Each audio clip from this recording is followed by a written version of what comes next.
لا إله إلا الله محمد رسول الله۔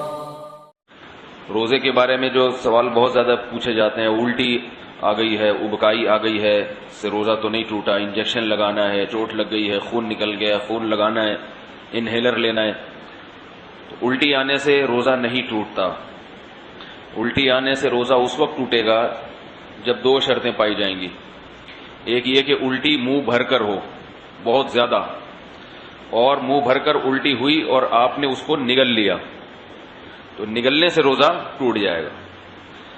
دوسری شرط یہ ہے کہ الٹی منہ بھر کر ہو، خود سے نہ ہو بلکہ آپ نے جان بوجھ کر کی ہو، منہ بھر کر اچھی طرح سے ہو۔ منہ بھرنے کا مطلب یہ ہوتا ہے کہ اتنی زیادہ ہو کہ آپ اگر روکنا چاہیں تو وہ روک نہ سکیں، اس کو منہ بھر کے کہتے ہیں۔ ورنہ اب منہ ہر ایک کا جو ہے کیونکہ وہمی لوگ جو ہے نا، پھر وہ وہمی لوگ جو ہے نا وہ تنگ کرتے ہیں۔ وہمی کہتے ہیں اب مجھے پتہ ہی نہیں چل رہا کہ میرا منہ بھر کے ہوا ہے یا منہ تھوڑا ہوا ہے۔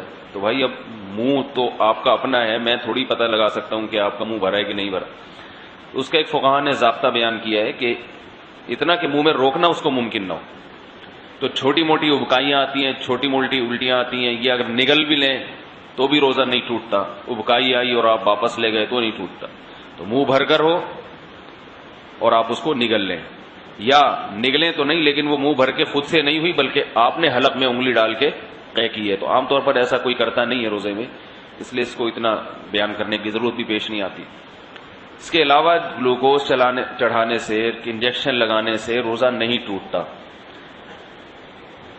روزہ ٹوٹتا ہے کھانے پینے کے، ناک کے راستے یا منہ کے راستے کوئی چیز پیٹ کے اندر جائے، یا مقعد کے راستے کوئی چیز پیٹ کے اندر جائے۔ آنکھ میں دوا ڈالنے سے روزہ نہیں ٹوٹتا، خوشبو لگانے سے روزہ نہیں ٹوٹتا، خوشبو سونگھنے سے روزہ نہیں ٹوٹتا ہے۔ کان میں دوا ڈالنے سے روزہ ٹوٹتا ہے یا نہیں، اس میں علماء کا اختلاف ہے۔ پہلے جو ہمارے فقہاء ہیں انہوں نے لکھا ہے کہ کان میں دوا ڈالنے سے روزہ ٹوٹ جاتا ہے۔ اس کی وجہ یہ ہے کہ ان کا یہ خیال تھا کہ کان جو ہے نا یہ دماغ تک اس کا کوئی لنک ہے، ہم جب کوئی چیز کان میں ڈالتے ہیں تو دماغ میں پہنچتی ہے وہ، لیکن بعد میں جو ڈاکٹروں کی تحقیق ہے وہ یہ ہے کہ کان میں کچھ بھی ڈال دیں وہ دماغ تک نہیں پہنچتی، نہ پیٹ میں جائے گی وہ، نہ دماغ میں جائے گی۔ تو اس تحقیق کی وجہ سے علماء کی رائے بھی تبدیل ہوئی۔ تو ابھی ہمارے اکابر کا جو فتویٰ ہے، یعنی سارے ہی ہمارے اکابر ہیں جو اس کے خلاف ہیں وہ بھی ہمارے ہی ہیں، لیکن مطلب یہ کہ جو میرے اساتذہ ہیں ان کا جو فتویٰ ہے اس بارے میں وہ یہ ہے کہ روزہ نہیں ٹوٹتا کان میں دوا ڈالنے سے۔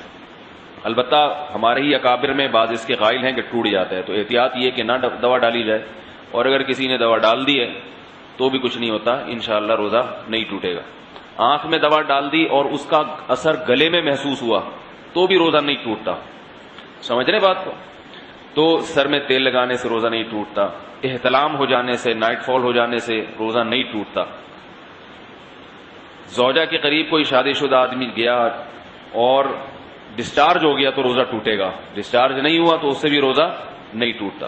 اور یاد رکھیں اگر اس نے ہم بستری کر لی تو پھر جو ہے روزہ بھی ٹوٹے گا اور 60 روزوں کا کفارہ بھی ہے اس کے اوپر۔ زوجہ سے ہم بستری بالکل حلال نہیں ہے روزے کی حالت میں، اور ویسے جان بوجھ کر روزے میں کھا لیا تو بھی روزہ ٹوٹے گا بھی، اور 60 روزوں کا کفارہ بھی ادا کرنا پڑے گا اس کو۔ تو رمضان میں کھانے کی اجازت نہیں ہے روزے کی حالت میں، روزہ ہی کیسا جس میں کھانے کی اجازت ہو، تو سزا بھی ملے گی، صرف روزہ نہیں ٹوٹے گا اس میں۔